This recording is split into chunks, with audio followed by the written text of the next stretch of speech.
بسم اللہ الرحمن الرحیم الحمد للہ رب العالمین والصلاة والسلام علی سید الانبیاء والمرسلین۔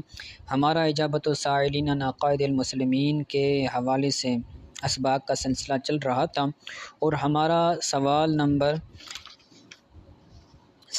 17 چل رہا ہے حضور پر نور صلی اللہ علیہ وسلم کے علم غیب کے حوالے سے۔ تو گزشتہ جو لیکچر ہوا تھا اس کے اندر ہم نے قرآن پاک کی آیات سے حضور پر نور صلی اللہ علیہ وسلم کے علم غیب کو ثابت کیا تھا۔ تو آج احادیث سے حضور کے علم غیب کو ثابت کریں گے۔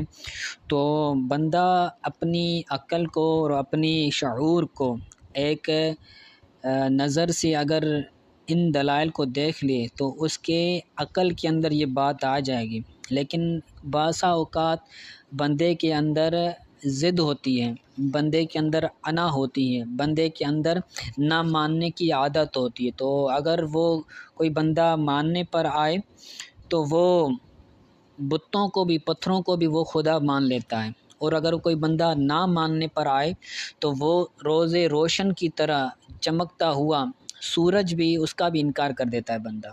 ٹھیک ہے، تو ایک عشق کا معیار ہونا چاہیے، ایک محبت کا معیار ہونا چاہیے۔ تو آج کے درس کے اندر ہم احادیث سے حضور پر نور صلی اللہ علیہ وسلم کے علم غیب کو ثابت کریں گے۔ تو پڑھتے ہیں۔ کہتے ہیں وَأَمَّا الْأَحَادِيثُ الَّتِي تَدُلُّ عَلَىٰ اطلاع اللہ عز وجل نبینا صلی اللہ علیہ وسلم علی الغیب۔ بہرحال وہ احادیث جو دلالت کرتی ہیں اس بات پر کہ اللہ تعالیٰ نے اپنے نبی صلی اللہ علیہ وسلم کو غیب پر مطلع کیا، جو احادیث دلالت کرتی ہیں اس بات پر کہ اللہ تعالیٰ نے اپنے نبی صلی اللہ علیہ وسلم کو علم غیب پر دلالت کیا، تو وہ یہ ہیں فہیہ، تو وہ یہ احادیث ہیں۔ تقریباً 10 احادیث بیان کی ہیں کہ جن کے اندر حضور کے علم غیب کا ثبوت ہے۔ تو پہلی حدیث بیان کرتے ہیں ان طارق بن شہاب قال سمعت عمر رضی اللہ تعالی عنہ یقول قام فینا النبی صلی اللہ علیہ وسلم مقانا فاخبرنا عن بدء الخلق حتى دخل اہل الجنۃ منازلهم واہل النار منازلهم۔ طارق بن شہاب سے روایت ہے، وہ کہتے ہیں کہ میں نے حضرت عمر رضی اللہ تعالیٰ عنہ کو فرماتے ہوئے سنا کہ آپ فرما رہے تھے کہ ہمارے درمیان، حضرت عمر رضی اللہ تعالیٰ عنہ فرما رہے تھے کہ ہمارے درمیان نبی کریم صلی اللہ علیہ وسلم کھڑے ہوئے ایک مقام پر۔ صحابہ کرام کا مجمع تھا، تو صحابہ کرام کے مجمع میں ایک مقام پر حضور صلی اللہ علیہ وسلم کھڑے ہوئے، اور فاخبرنا، حضرت عمر کہتے ہیں حضور ہمیں خلق کی، مخلوق کی شروعات سے خبر دینا لگے۔ یہاں پر جو ہے وہ ایک تسلسل کو بیان کرنے کے لیے کہ حضور صلی اللہ علیہ وسلم مخلوق کی ابتدا سے خبر دینا ہمیں شروع ہوئے، یہاں تک کہ جنتی اپنے گھروں میں اور جہنمی اپنے گھروں میں، یعنی اپنے منزلوں میں داخل ہو گئے۔ مخلوق کے شروع ہونے سے، مخلوق کیسے بنی، کب بنی، تو حضور وہاں سے خبر دینا شروع ہوئے، یہاں تک کہ جنتی جنت میں جائیں گے اور جہنمی جہنم میں جائیں گے، وہاں تک حضور ہمیں خبر دیتے رہے اور ہمیں غیب کی خبر دیتے رہے۔ تو یقیناً غیب ہی ہے حضور صلی اللہ علیہ وسلم کا یہ خبر دینا، کیونکہ جنت یہ بھی ایک غیب ہے۔ غیب کا مطلب ہوتا ہے پوشیدہ چیز جس کو کسی نے دیکھا نہ ہو۔ اسی طرح جہنم بھی غیب ہے، تو حضور صلی اللہ علیہ وسلم نے اس کے بارے میں خبر دی، تو حضور اس کے بارے میں جانتے ہیں تبھی تو خبر دی۔ تو یہ پہلی حدیث تھی۔ آگے دوسری حدیث بیان کرتے ہیں کہ اورد علی ما هو کائن من امر الدنیا و امر الآخرہ۔ حضور صلی اللہ علیہ وسلم نے فرمایا مجھ پر پیش کی گئی دنیا اور آخرت میں ہونے والے معاملات،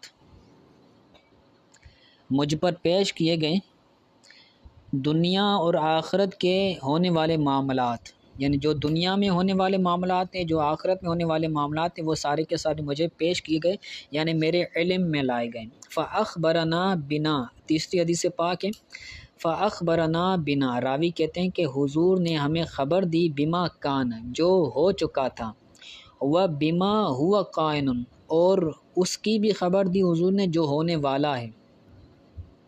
فَأَعْلَمُنَا وَأَحْفَظُنَا، تو حضور ہم سے زیادہ علم والے ہیں اور حضور ہم سے زیادہ حافظ والے ہیں۔ تو یہ راوی کا قول ہے، یہ حدیث صحیح مسلم کے اندر ہے۔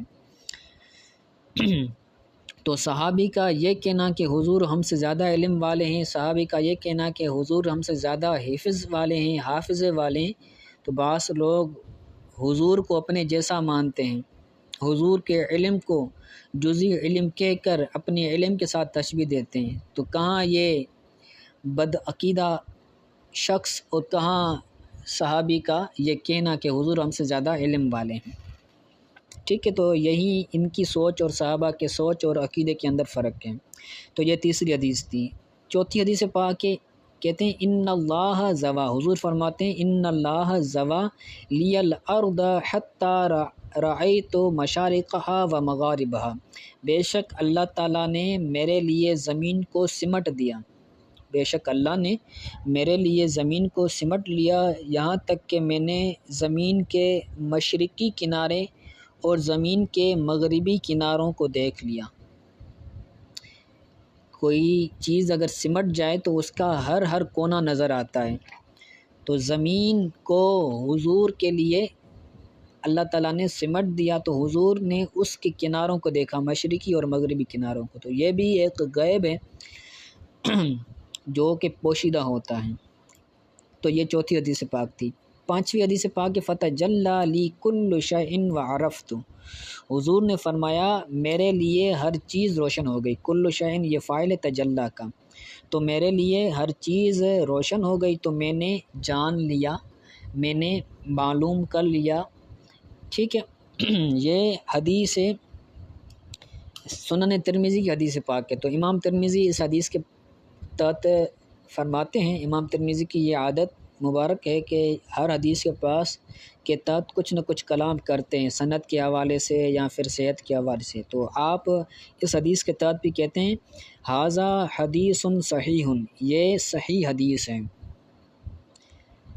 امام ترمذی کہتے ہیں سألت محمد بن اسماعیل عن ھذا الحدیث فقال صحیح، امام ترمذی کہتے ہیں کہ میں نے محمد بن اسماعیل سے اس حدیث کے بارے میں سوال کیا۔ محمد بن اسماعیل کون ہے؟ محمد بن اسماعیل یہ امام بخاری ہیں۔ تو امام ترمذی کہتے ہیں میں نے امام بخاری سے اس حدیث کے بارے میں سوال کیا، تو امام بخاری نے فرمایا یہ حدیث صحیح ہے، صحیح۔ تو اس سے پہلے ھذا معذوف نکالیں گے، ھذا صحیح، یعنی یہ حدیث صحیح ہے۔ تو صحیح حدیث سے حضور کا علم غیب ثابت ہو رہا ہے۔ ٹھیک ہے، تو یہ پانچویں حدیث پاک تھی۔ چھٹی حدیث پاک ہیں، علامہ قسطلانی کے حوالے سے فرماتے ہیں کہ قال العلامۃ القسطلانی اخرجت طبرانی عن ابن عمر قال رسول اللہ صلی اللہ علیہ وسلم، علامہ قسطلانی فرماتے ہیں کہ امام طبرانی نے حضرت ابن عمر سے روایت کیا ہے، حضرت ابن عمر سے تخریج کیا ہے، یعنی امام طبرانی نے حدیث کو تخریج کیا ہے، حدیث کو لکھا ہے، جو کہ حضرت ابن عمر رضی اللہ تعالیٰ عنہ سے روایت ہے کہ رسول اللہ صلی اللہ علیہ وسلم نے فرمایا ان اللہ تعالی قد رفع لی الدنیا فانا انظر الیہا، کہ بے شک اللہ تعالیٰ نے میرے لیے دنیا کو، پچھلی آیت حدیث کے اندر تھا زمین کو، اس کے اندر ہے دنیا کو، تو دنیا یہ زمین سے زیادہ ہے، زمین یہ دنیا کا ایک حصہ ہے، زمین کے علاوہ سورج، چاند، تارے یہ سارے کے سارے دنیا کے اندر آ جاتے ہیں، جیسے ہمیں کائنات کہتے ہیں۔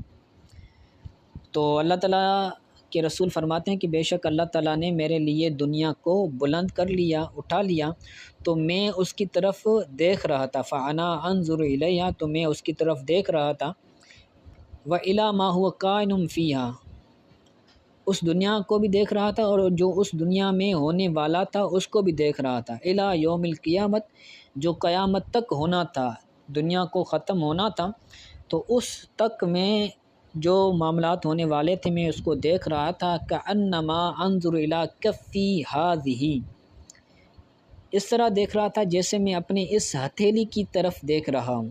کوئی بندہ اگر اپنی ہتھیلی کی طرف دیکھے تو اس کو اگر دانے ہو چاول کے یا کسی اور چیز کے، اگر ہتھیلی پر کچھ دانے ہو تو وہ اچھی طرح سے وہ اس چیز کو دیکھتا ہے، ملاحظہ کرتا ہے۔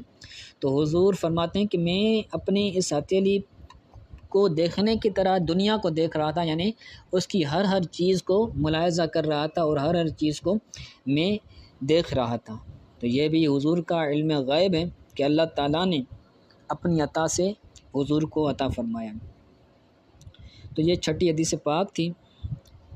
اس کے تحت یعنی اس چھٹی حدیث کے تحت کہ جو ہے وہ ایک قول بیان کرتے ہیں، نقلہ علاء الدین علی المتقی، امام علاء الدین علی المتقی نقل فرماتے ہیں کہ ان اللہ تعالیٰ قد رفع لی الدنیا فانا انظر الیہا والی ما هو کائن فیہا الی یوم القیامت کانما انظر الی کفی ہذہ جلیان من اللہ، کہ یہ جو حدیث پاک ہے نا کہ بے شک اللہ تعالیٰ نے میرے لیے دنیا کو بلند کر لیا، اٹھا لیا، اور میں اس کی طرف دیکھ رہا تھا، اور میں اس کی طرف بھی دیکھ رہا تھا جو اس دنیا میں ہونے والا تھا قیامت تک، جس طرح میں اپنی اس ہتھیلی کی طرف دیکھ رہا ہوں۔ تو یہ کیا ہے؟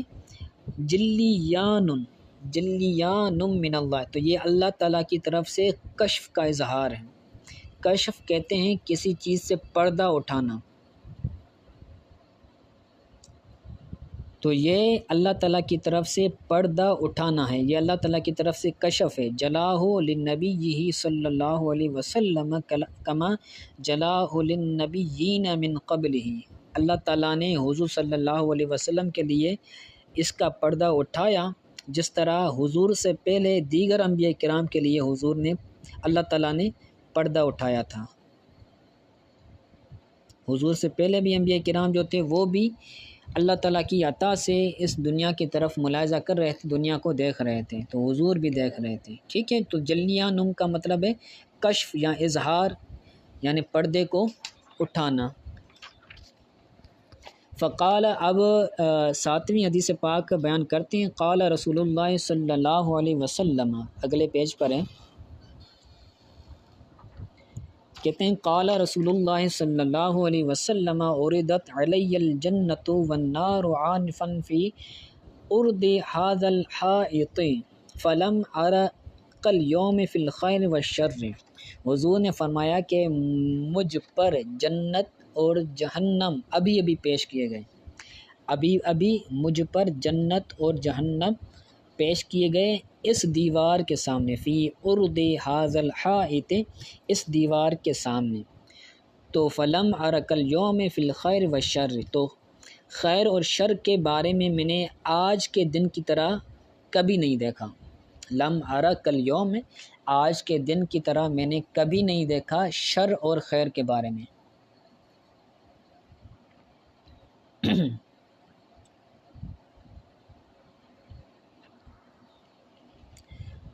آگے کہتے ہیں وَلَوْ تَعْلَمُونَ مَا أَعْلَمُ لَضَحِكْتُمْ قَلِيلًا لَبَكَيْتُمْ كَثِيرًا، حضور فرماتے ہیں کہ اگر تم جان لو جو میں جانتا ہوں تو تم ضرور، لام یہ تاکید کا ہے، تو ضرور تم کم ہنسو گے اور زیادہ رو گے۔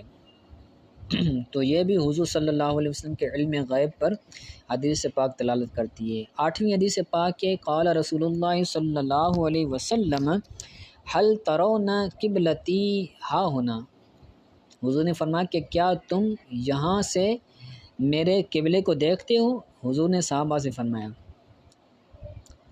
تو فواللہ ما یخفی علی خشوعکم ولا رکوعکم، تو اللہ کی قسم مجھ پر تمہارا خشوع اور تمہارا رکوع کرنا، مجھ پر تمہارا رکوع کرنا پوشیدہ نہیں ہے اور نہ ہی تمہارا رکوع کرنا، حضور صلی اللہ علیہ وسلم نماز پڑھا رہے تھے تو بعض لوگ پیچھے صحیح سے نماز نہیں پڑھ رہے تھے یا رکوع صحیح سے ادا نہیں کر رہے تھے، تو حضور نماز کی حالت میں حضور کا چہرہ مبارک آگے تھا، لیکن حضور پھر بھی فرما رہے ہیں کہ واللہ ما یخفی علی خشوعکم ولا رکوعکم، اللہ کی قسم مجھ پر تمہارا خشوع پوشیدہ نہیں ہے اور نہ ہی تمہارا رکوع پوشیدہ ہے۔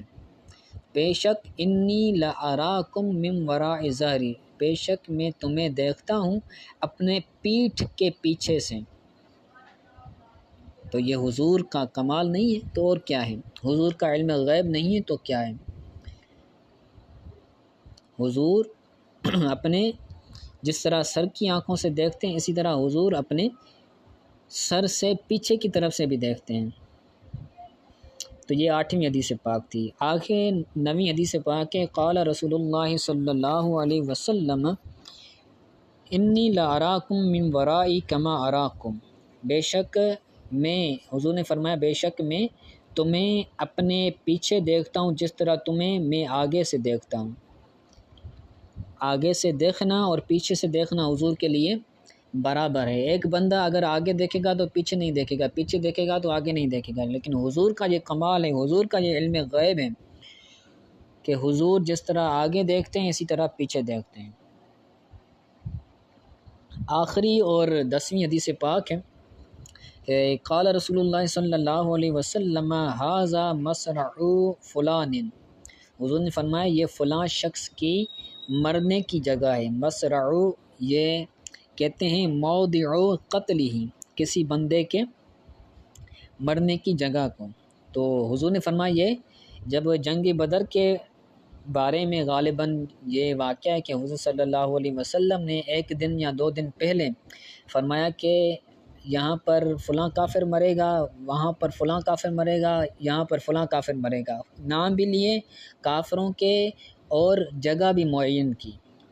تو حضور نے فرمایا ھذا مصرع فلان، یہ فلاں شخص کے مرنے کی جگہ ہے، وَيَضَعُ يَدَهُ عَلَى الْأَرْضِ هَاهُنَا وَهَاهُنَا، اور حضور نے اپنا ہاتھ مبارک زمین پر رکھا اور فرما رہے تھے ہاہنا وہاہنا، یہاں پر یہاں پر، یہاں پر یہ فلاں شخص کے مرنے کی جگہ ہے، یہ فلاں شخص کے مرنے کی جگہ ہے، تو یہ حضور ہاتھ رکھ فرما کر اور فرما رہے تھے کہ یہ فلاں شخص کے مرنے کی جگہ ہے۔ تو فما مات احدهم عن موضع ید رسول اللہ صلی اللہ علیہ وسلم، تو ان کافروں میں سے کوئی بھی شخص حضور کے ہاتھ والی جگہ سے آگے نہیں بڑھا۔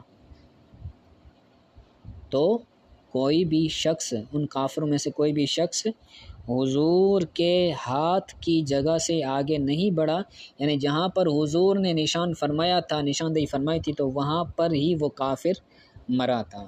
اسی لیے شاعر کہتے ہیں نا کہ کہاں مریں گے ابو جہل عتبہ و شیبہ، کافروں کے نام ہیں، کہاں مریں گے ابو جہل عتبہ و شیبہ، کہ جنگ بدر کا نقشہ حضور جانتے ہیں، حدود طائر سدرہ حضور جانتے ہیں۔ ٹھیک ہے، تو یہ علم غیب کے حوالے سے احادیث تھی، 10 احادیث ہیں جن کے اندر حضور پر نور صلی اللہ علیہ وسلم کا علم غیب ثابت ہوتا ہے۔